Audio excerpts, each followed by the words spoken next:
starting to question that was me. I'm not looking for just an affair. Want a love that was based on truth, not just name. If right now you decide. That's a girl, I had to take a moment and pay a nasty, sickening piece of homage to Brownstone. Because God knows they didn't do a good job of paying homage to themselves on the season finale of R&B Divas. Nessa girl, I'm in a solemn mood and I feel like by the end of this phone call, there's definitely going to be some slow singing and some flower bringing, because a few hoes about to fall dead to the bed. I feel that this phone call, Nessa girl, is going to require a level of truth that is going to get me in trouble. You know, the last time I had to really lay some truths on the line, good old folks over at one of them networks got mad when I got to talking about that gossip game show. But y'all know me, honey. I got to go in, let have, and just let it be known the way it is, honey. I always say what I mean what I say, stand firm in my word while I walk in my talk. And with that being said, my is laid like Nicci Gilbert, bitch. Yes, God, Nessa girl. I got my red lipstick on. That means it's time to go in and let have. Let's just jump into this season finale of R&B Divas Season 2, baby. Let me tell you something. I love this show. R&B Divas Season 2 was everything. I said it before. I think this show was so good in the sense that it was one of the only reality TV shows that did not seem to be contrived. The drama seemed to be real, and everybody was in their element. But let's just get on down into this season. Let's just break it down. I'm going to just start with the easy shit. Brownstone was a no-go. First of all, Tisha, we didn't even know who the hell you was anyway. We want back Keena. But quiet as it's kept, honey, after Miss Keena signed over her rights to that dragon, Nicci Gilbert, okay? She said she didn't ever want nothing to do with Nicci Gilbert and we'll never see her again. Now, Maxie, I used to live for Maxie, honey. Back in the 90s, honey, she gave you old nasty Patra braids, bitch. She was the queen of the pop, okay? But child, she was up there a mess singing that Brownstone song in that banquet hall, okay? And is it me or is Nicci Gilbert delusional? Let me tell you something. No tea, no shade. Selena read the dog fuck out of Nicci Gilbert with her knock knees and her black gums. Yes, God, bitch. Go in and let it out. Nessa girl, I always told you, don't you let nobody with no black gums kiss your baby, okay? That's how you get your germs. No, God, honey. Nicci Gilbert, you single-handedly were the most entertaining thing on this show, honey. I really feel like, you know what? I don't think there's a special place in hell for Nicci Gilbert. I think there's a special place at the Sylvan Learning Center for her mentally disturbed ass. Nicci, you got it going on, honey, real strong. So strong. I'm going to start, okay, before I get on Nicci, because y'all know this is going to end with Nicci, let me start with Kiki. Kiki, I want you to find your nearest Dr. Conrad Murray and get you old nasty, sickening cocktail of prescription drugs because you are crazy, foolish, ooh la la, all in the same cup. You need some Prozac, some Abilify, and some Cialis because you always crying and find a way to make the situation about you. Yes, they was at your dinner party, honey, but these hoes about to gang bang in Little Rock, okay? It's about to really be some slow singing and flower bringing, and you find a way to start crying to my, just everybody leave. It's just what I'm used to. Girl, shut up! You make me sick, okay? Deaconess Angie Stone. God said you may not come when you want them, but you always on time. Angie, you messy in a good way. You messy in a, oh, Angie, you kind of messy. Now, let me back up, honey. Angie Stone wore the hell out that pink Deaconess #2 jacket she had on, honey. Angie had no suck that stomach in and zip the fuck out that pink jacket. We seen you, Miss Piggy. Go on, Angie Stone, and let have. I love you, but I'm going to tell you why I fucked with a bitch like Angie Stone. Because she consistent, she say what she mean what she saying, stand firm in the word, and she's not shaken or stirred by Nicci Gilbert. Yes, God. Monifa. I love me some Monifa because Monifa stays. Monifa is not feeble-minded. She don't jump ship. She say what she mean. Monifa she just even killed. She sees things for what they are. She don't jump on the bandwagon. I fucks with Monifa, and this season she managed to keep her hair done for over half the episodes. The Purple Princess is back. Okay, moving on to Faith. Child, we ain't even gonna discuss Faith because Faith wasn't even in the show. Tasha Scott, I love what you brought to the show. Tasha Scott, you did a real good job this season, although I think Rocky was a bit more entertaining than Tasha, but you did a very good job of just being real even keel. She kind of pulled that move Phaedra and Candy pulled on the first season, their first season on Housewives. She kind of came in, didn't say much, don't really know how this gonna go. If there is a season 3, Tasha gonna bring it. We gonna see the real Tasha Scott on season 3 now that she knows how the products of editing work. Selena Johnson, I rock with Selena. I feel like you allowed Nicki to rile you up more than you should have, but it is what it is. You did a good job. Another relationship. Gone, Selena and Salisha. Good luck on getting the tour together. On to the main event, honey. The Curvado princess herself. The Duchess of Hold on, let me start over. See, my brain racing too fast.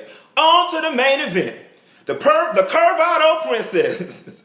The Duchess of Chinese wholesale bargain basement fashions, Miss Nicci Gilbert. Let me tell you something.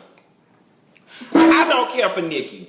Or, let me take that back. I don't care for the character that Nicci is playing on TV because I don't even know that lady. So I can't talk about her personally. I don't know her. I met her one time and she was very pleasant. So I'm surprised to see what it is. Now, y'all know what it is going on the screen. Now, y'all know it was some talks back, some Twitter stuff, Nicci Gilbert saying that the producer's making her look bad, that this show is just a product of editing. Let me tell you something. This one thing Heather B told Tammy Roman on the first Real World reunion way back in 92, honey. The camera can only use what you give it.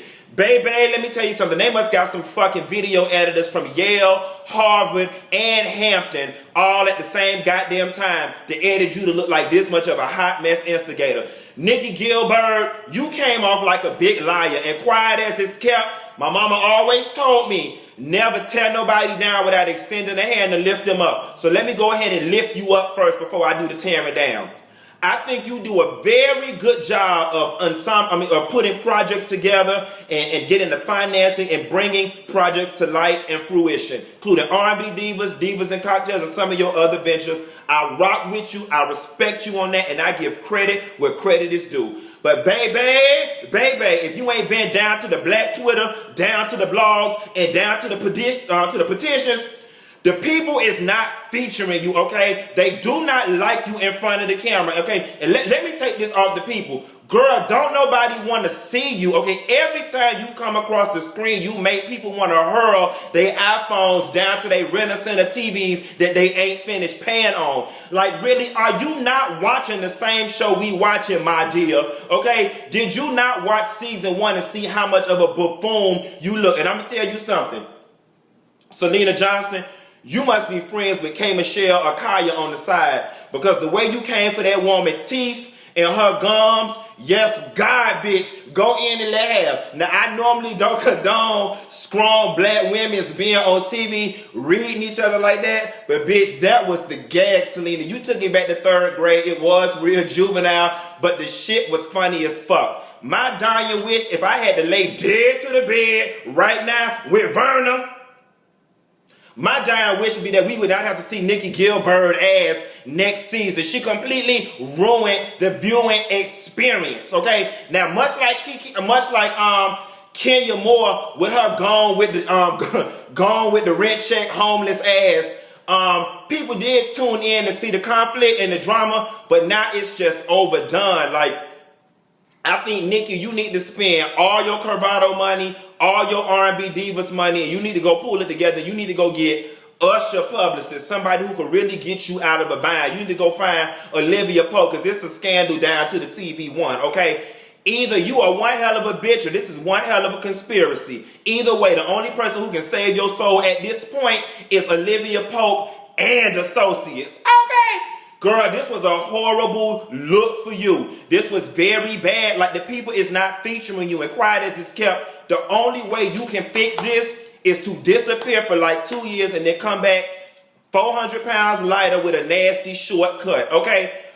I'm going to tell you what I think Nicci Gilbert's problem is. She's on a power trip. I'm going to tell you something. I'd have slapped the dog shit out of her black gums, not need ass, and down to that charity had she been yelling and talking to people. And it was just too much. Why are you so boisterous? Why are you so attention starved? Like, this just was not a cute look for you, Nicci. It wasn't. And it's like everything you do to not try to be the angry black bitch makes you appear to be the angry black bitch, down to the Twitter rants, okay? What I think you need to do is remove whatever remaining capital you have in them Chinese wholesale people clothes, aka Curvado, and you need to carry it down to the nearest publicist, or better yet, you need to make a phone call to the OWN network, call Tyler Perry, because both of y'all shaped like toothbrushes. I know y'all be Tootsie rolling down to the bar together, and you need to make him call Oprah, get Oprah on the line, and call Eon LeVanzant to fix my life. And is it me? But how the hell Nicci Gilbert gonna call her clothing line Curvado and she ain't got no curves? Child, one of my Twitter fans was talking about, don't you got to have curves to be called Curvado and she's shaped like a toothbrush? And my best friend Quisha talking about she's shaped like an eraser. No, God, honey, that's not nice. I don't even know that lady. Let me tell you something with me. It's never business. It's never personal. It's always business. But I believe every single word about Nicci Gilbert. I believe it. And Nicci, you is kind of shysty. You know, I said I wasn't going to address this when I came and got ready to do this video, but I'm finna get in that ass a little bit. I had my own personal shady ass experience with Nicci Gilbert. Nicci Gilbert got this little show called Divas and Cocktails, and you can thank me for the free promo later, where they was trying to, it's a panel style show, very cute, very excellently produced. As a matter of fact, girl, when I get off the line, Nicci Gilbert, have your people call me, because I might need to use your production people for some stuff I'm trying to put together, but we'll talk about that later. Again, I work with you on the business. It's never personal. But quiet as it's kept, honey, and I got the texts. They was beating down my text and beating down my email, trying to get me to appear on the episode of Divas and Cocktails. I honestly was going to do it because I don't have no issue with Nicci Gilbert. Again, this is all business. But I had a scheduling conflict that couldn't allow me to do it. Girl, later on that night, I'm getting DMs and messages from people like, please don't go in on me, but Nicci Gilbert went in on you on her Divas and Cocktails show. But the gag is, bitch, this the same show that your people was just begging me to be on. So I got one or two questions. Was y'all trying to get me there so you could go in on me and we have a fight on the stage? Or was you mad because I couldn't do it and then you went in on me? You got big nerve. And I'm going to tell you something. It was real ugly how you tried to read Selena talking about gone, whatever. That's why you work for me. You always trying to exert power over people. And I'm going to tell you something. In the famous words of my big sister, Nene Leakes, you can't win when you're dirty, okay? Girl, you said that your heart and your intentions is pure, but your attitude and everything you doing is proving otherwise. Nicci, you cannot win when you play dirty, including with me, honey. I seen you for your works. Because see, if you thought one time you was going to have me on your show and steal my web following over there for Divas and Cocktails and child, quiet as it's kept, I thought the criteria was that you had to be a diva. No tea, no shade, Nicci Gilbert, but don't nobody want to see you on R&B Divas. What the hell make you think they want to see you on another show? Okay, child, let me tell y'all something. The R&B Divas gave you what you wanted, honey. Their birthday dinner was everything and then some. Girl, I don't want to rain on this parade, Nicci. But I'm starting to question the donations that were made to Divas and Wildflowers. Go ahead, girl. You got it going on. Anyway, Nessa girl, I'll call you later. I'm finna go in here and I'll see if I can find me a man down to the bar with my Curvado and my red lipstick on. Talk to you later. Nicci Gilbert and company, call me. I need to use your production company. Bye.